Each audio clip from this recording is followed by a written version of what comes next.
Обогнала даже 40-ку и стала на вершине. И как это будет бить по самолюбию БМВшника, Камри обогнал. Это ж вообще бессонная ночь, блин. Подсказка сопернику, с которым вы сцепитесь на светофоре. Это Камри, это авторитет. Машины дешевыми не будут.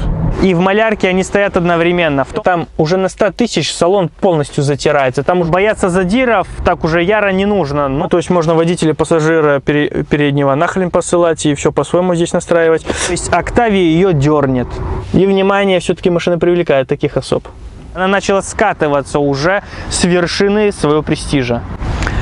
Приветствую, ребят! Вы на канале Юра. Сегодняшний герой в представлении не нуждается. Как вы поняли по названию, это Toyota Camry.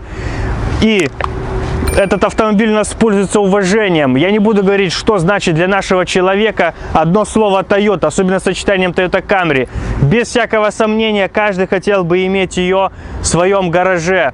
Очень много автомобилей снимал, и у многих второй автомобиль, как основной, именно Toyota. После там заряженного ВАГа, либо BMW, все равно Toyota у многих есть в пользовании. Потому что, безусловно, автомобиль пользуется авторитетом, он известен своей надежностью, и многие рады и желают приобрести его себе. Почему я не снял раньше? Я давно хотел снять такой автомобиль. Почему я не снял раньше? Потому что не хотелось снимать 2-литровые, 2,5 атмосферники еще так и по комплектациям. А сегодня у нас топовый автомобиль в максимальной комплектации. И в сравнении с 40-кой здесь все просчеты в дизайне просто-напросто ушли. Автомобиль выглядит более строго, деловито, серьезно, потому что 40-ку раскритиковали в свое время. Я к 40-ке нормально отношусь, она мне заходит. Она вся округлая, надутая, обтекаемая, отсутствие прямых линий, вообще ни одной прямой линии на ней нету. Из-за этого автомобиль нормально так получил негатива в отзывах в свое время. Задняя часть автомобиля тоже была непонятна. Непонятные фонари. То есть машина имела очень много просчетов с точки зрения дизайна. Здесь, если подходить предвзято, тоже можно к чему-нибудь докопаться. Но, на мой взгляд, все здесь четко. Задняя часть автомобиля уже образец. Это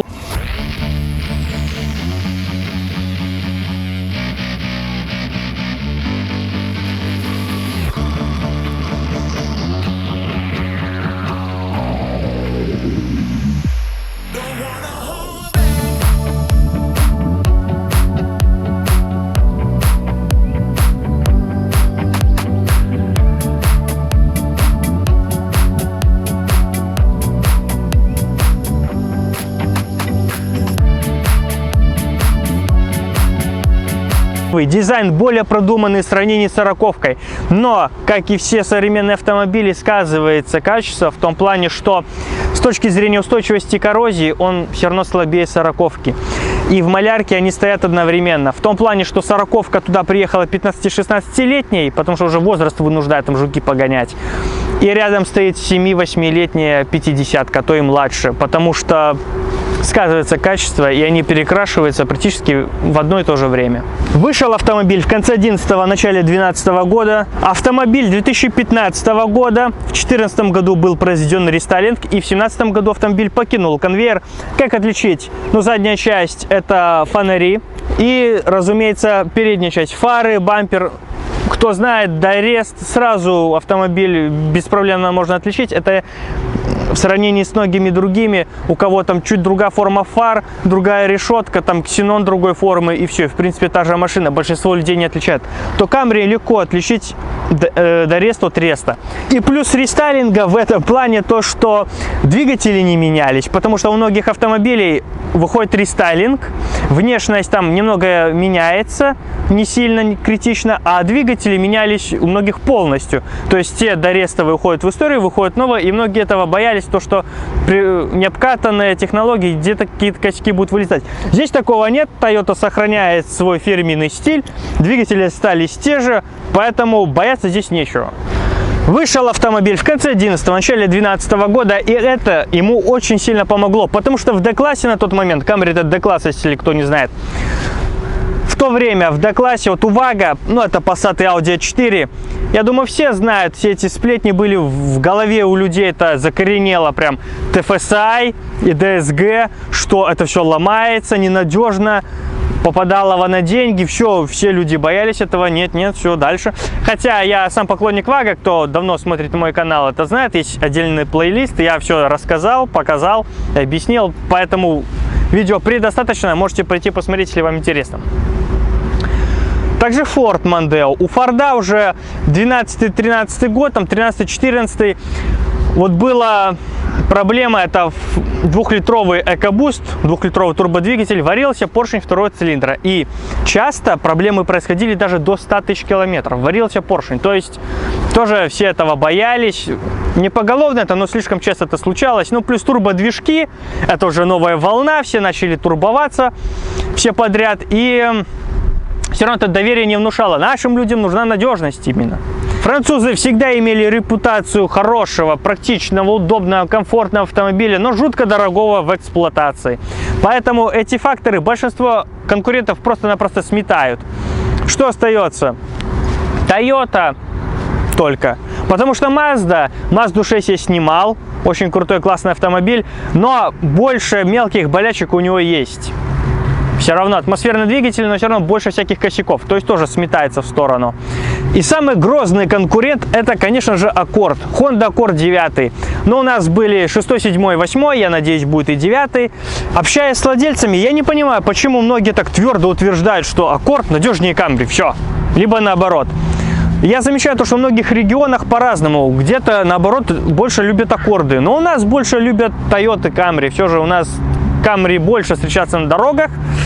И хочется сказать, что все-таки же Camry надежнее Аккорда. Просто потому, что это Toyota. Вот и все. Toyota больше доверия внушает. Honda как-то все равно, да, но не то. Toyota все же понадежнее. Именно поэтому. Все сказанное выше помогло Camry стать лидером в D-классе в то время. Без всякого сомнения, это лидер D-класса на тот момент. И, на мой взгляд, именно 50-ка в этой популярности Toyota Camry обогнала даже 40-ку и стала на вершине. Что касается ходовой, классика D-класса. Спереди Макферсон, сзади многорычажная подвеска и автомобиль только переднеприводный. В Японии были полноприводные версии, но что касается у нас только передний привод. Это единственный переднеприводный автомобиль. В том плане, не единственный в D-классе переднеприводный, а единственный в D-классе, который был только с передним приводом.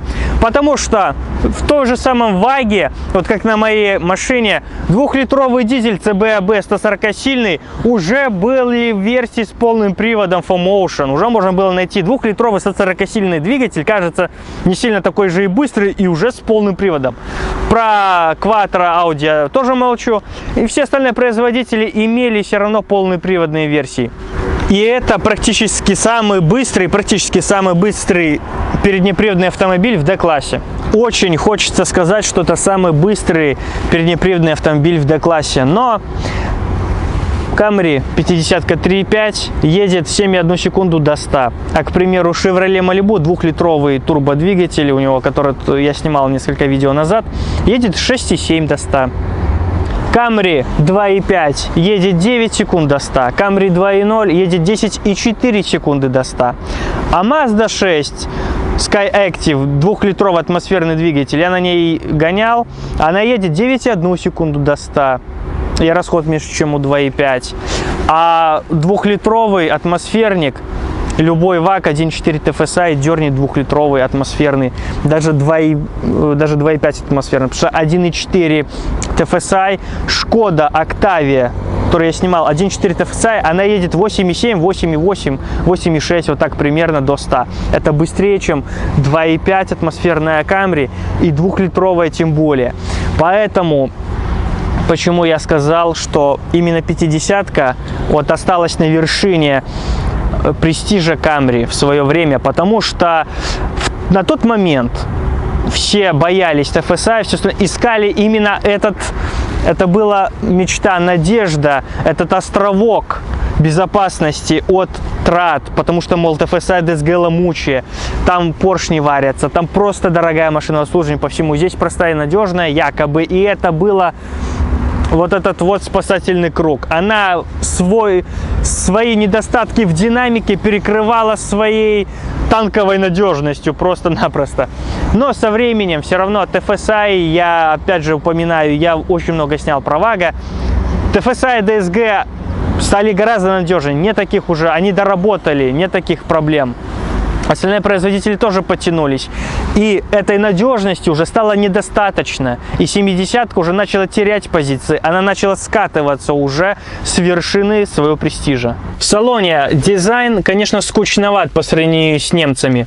В сравнении с 40-кой по дизайну торпеды и в целом по салону ушли на 2-3 головы наверх. Но по состоянию и по качеству салона пробег у автомобиля 200 тысяч километров. По рулю, да, он уже блестит, но еще не затерт, не протирается, дыр нету. То есть для 200 тысяч в современном мире это очень хорошо. Материалы, ну, мягковатые, не сказать, что самые топовые, но износоустойкие. В том плане, что здесь тоже никаких царапин. Ну, здесь есть 2 мелкие там от ключей, а так ничего критического нету. Да, есть закос по отделке по дереву. На самом деле это, конечно, крашеный пластик, но все равно выглядит очень красиво. 2 подстаканника, разъемы под флешку под AUX, розетка 12 вольт,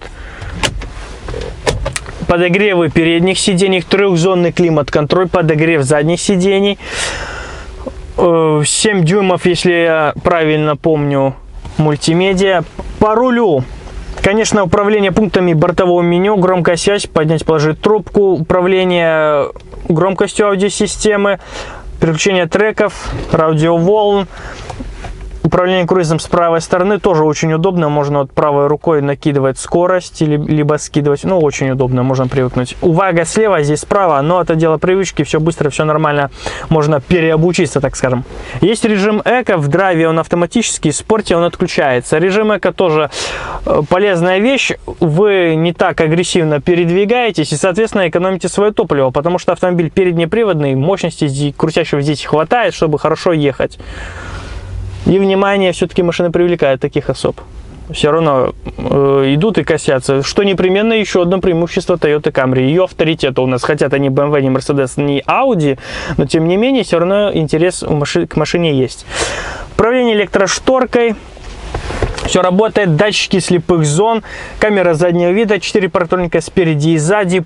Память сидений, но все равно ничего-то не затерто, ни лак не слезает, все добротно, хорошо выглядит. Все равно для 200 тысяч это очень хорошо, потому что я вот снимал, опять же упоминаюсь, 6-ю Мазду, и 6-я Мазда, она выглядит как спорткар уже, ну, больше закоса под спорт, под драйв, она очень хорошо шла, несмотря на то, что, ну, этот двигатель SkyActiv 2.0, но она шла очень хорошо, 165 лошадиных сил рвала, но в салон садишься, там уже на 100 тысяч салон полностью затирается, там уже как будто уже 300 тысяч намотали, здесь 200, 2 раза больше, и автомобиль не показывает, салон не показывает этого, что здесь уже 200 тысяч километров в сравнении с современным автопромом. Ну, разумеется, навигация. Хорошо, что все на русском, потому что автомобиль российской сборки. Даже российская сборка, не сказать, чтобы все так было отвратительно. Да, может, какие-то больше скрипов, где-то больше косяков в целом брака по сборке, но, тем не менее, на Toyota здесь очень хороший материал в плане износостойкости. Бесконтактная зарядка, про что чуть не забыл сказать, упомянуть, самое главное. И всех будет интересовать, какой расход у автомобиля. Но синяя подсветка приборки очень кайфово смотрится. Средний расход 9 литров. Сейчас ехал владелец, ехал в спокойном режиме, 9 литров расход. Очень комфортный, мягкий диван. Наличие шторок тоже приятный бонус. Ограждайте себя от забот внешнего мира. Управление спинкой, все электронное, можно под себя все подогнать.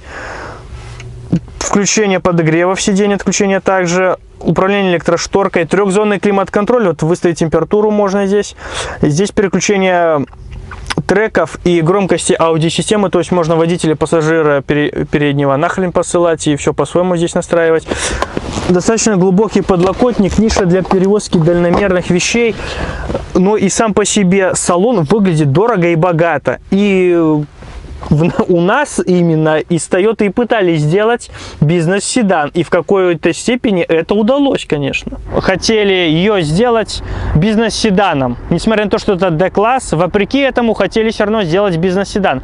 И с другой стороны, это в каком-то плане обосновано. Если отойти от буквы закона, что есть B, C, D-класс, E, F-класс, F это премиальный уже, A8, BMW 7, Mercedes S-класса, то в D-классе Camry бизнес-седана может считаться, потому что если взять общее количество производимых автомобилей и количество автомобилей из этого количества, на которые устанавливали V6, то Camry, безусловно, занимает первое место, потому что Camry с V6 достаточно много по количеству сравнений даже с вагом D-класса, потому что на Audi A4 V6 не так часто устанавливали, все равно больше четырехцилиндровые двигатели, у конкурентов там тоже больше все равно рядных четверок, чем V6.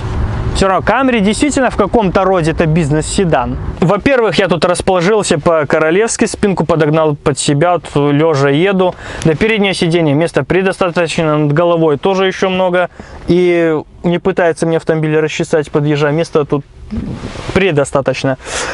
И казалось бы, все в идеале, все хорошо, но, блин, надо же к чему-то докопаться, где какой негатив. Тут даже вот ниши для бутылок, вот сделаешь, можно поставить.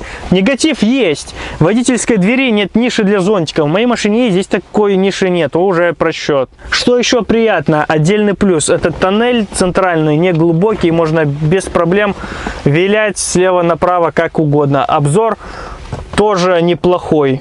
Хочется посмотреть, опустили шторку, посмотрели, нет. Закрылись от всех нахрен, да и все. По двигателям было их целых 3. 2-литровая рядная четверка, 2.5 рядная четверка, V6 3.5, как у нас. И была версия с 2.5 бензиновым двигателем в паре с электромотором. То есть гибрид был на вариаторе. 3.5 V6, 2 GR-FE, 277 лошадиных сил при 6000 оборотов, 336 крутящего, 4700. 94-й поршень, ход 83, степень сжатия 10,8. То есть по-нормальному 8-й бензин. Но хороший 5-й минимум. В России автомобиль также собирался. Чтобы не забыть, вот он на крышке 2 GR-FE выбито. В России собирался такой же автомобиль с таким же двигателем, но мощность там была указана 249 лошадиных сил. На самом деле автомобиль не был зажат, дефорсирован. Это сделано простой трюк, чтобы попасть под налог на роскошь. То есть 250 лошадиных сил сделали 249, чтобы не платить больше налог. А так, тот же самый двигатель с такой же самой мощностью. Поэтому не нужно удивляться, что он ездит как-то быстрее, чем 250 лошадиных сил. Разгон его 7,1 секунды до 100.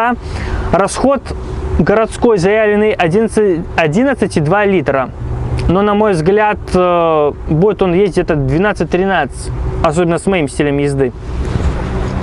Такой же двигатель был на Toyota Highlander, в свое время снимал Highlander, точно такой же двигатель был там же установлен. По проблемам, как таковым, проблем нет. Да, алюминиевый блок.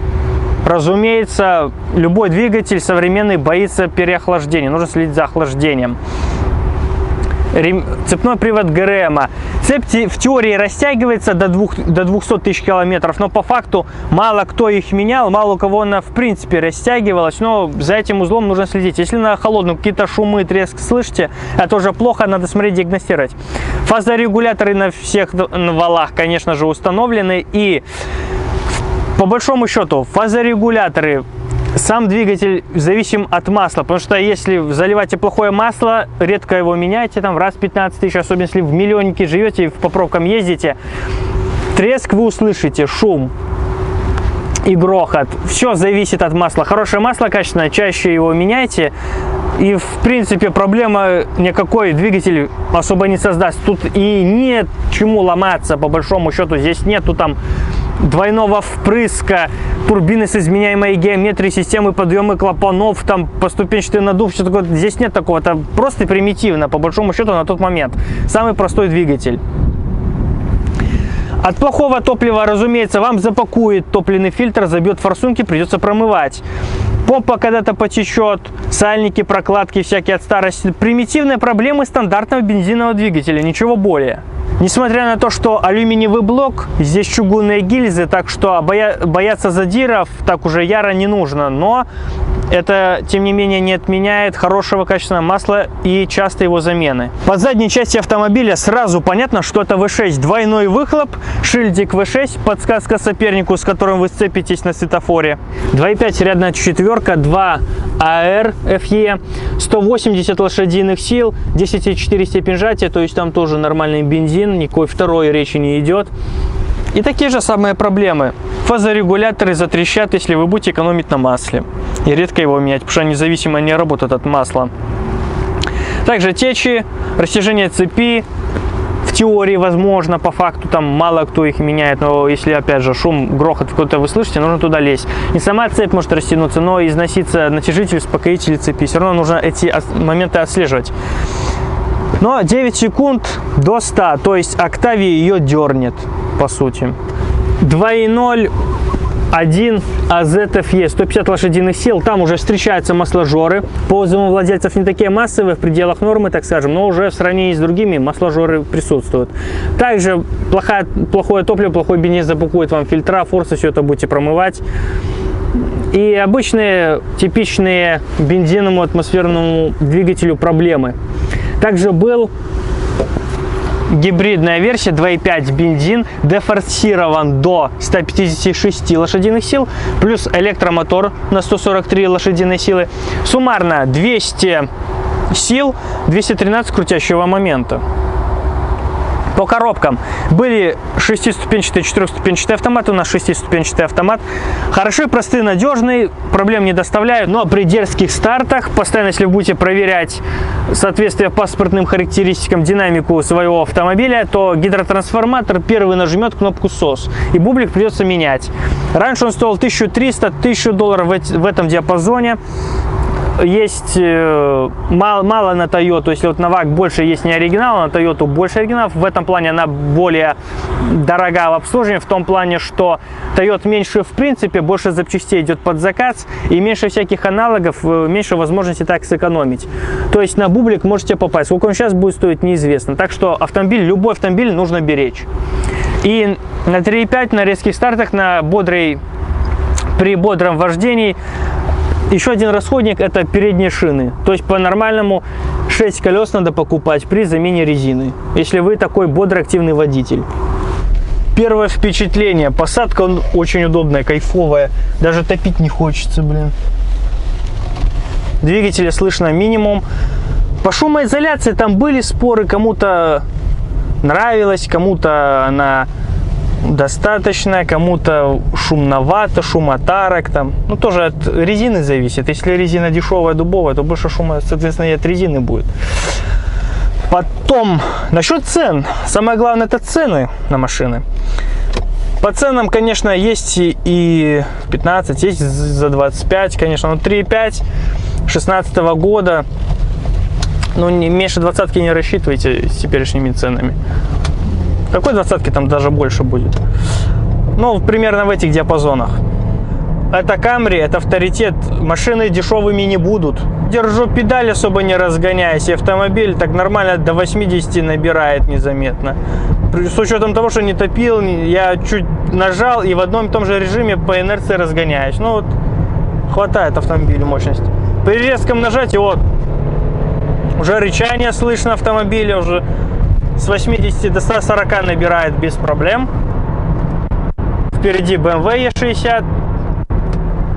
О, 530, можно тягаться. Да, вот на такой Toyota Camry можно понаказывать BMW. Ну, конечно, не все. Если там попадется с Twin Turbo, конечно, ловить нечего. Но вот 3-литровые атмосферники 2.5 можно наказывать. Вот такие вот E60 можно поиграть в одни ворота.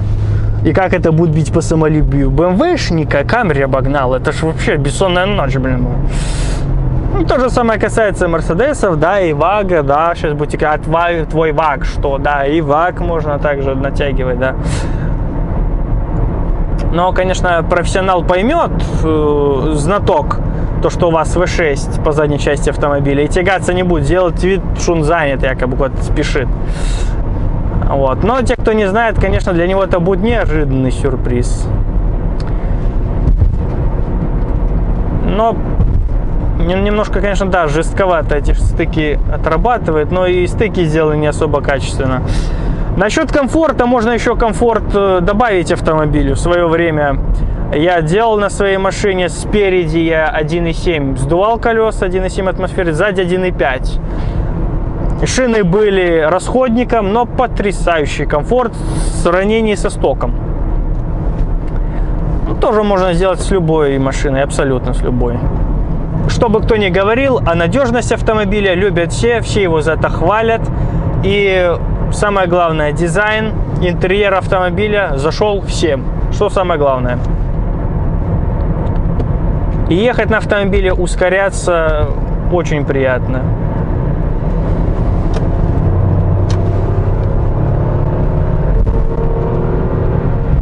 Руль не такой острый, как на многих других автомобилях, но достаточно не вялый.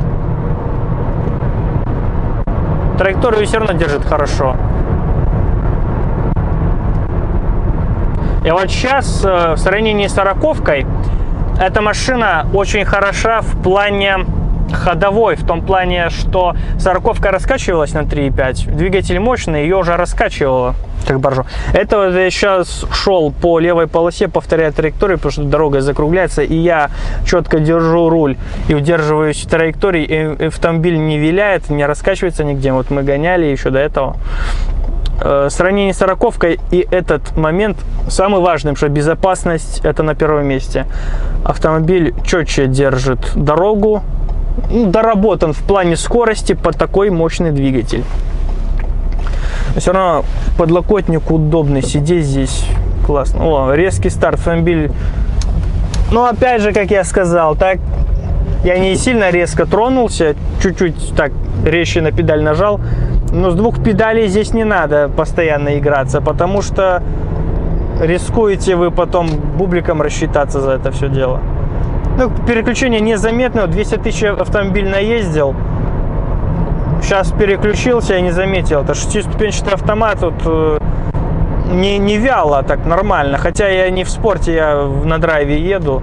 То я заметил переключение, да, но не вялое, не медленное, но с точки зрения, конечно, экономичности, более современные автомобили вот с 8-9 ступенчатыми автоматами, конечно, более экономные, чем этот. Но здесь и так вот неплохо. Я топлю и топлю, а расход еще не поднимается. 9 литров как было, так и остается.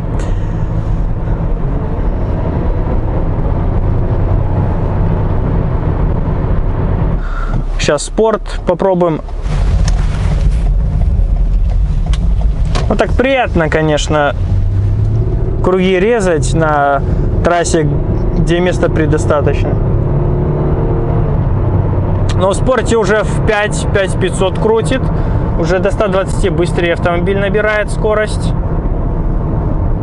По сути, нет такого отличия уже кардинального по сравнению с драйвом спорт режима. Но так более уверенный автомобиль берет.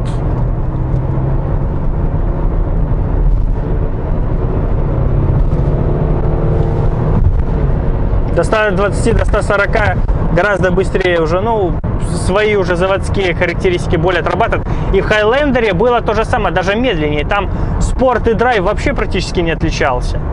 У некоторых вот автомобилей драйв это такой медленный плавный режим, а спорт уже рвет практически на все деньги. Здесь драйв и спорт практически не отличается по поведению. С одной стороны это плохо, с другой стороны хорошо, потому что машина достаточно активна и в драйве. А в спорте все равно и более жесткие переключения будут. Да, автомобиль дальше себя крутит. А нужно ли это? В драйве машина достаточно... О, 9.1 расход. Хоть немного я уже его поднял.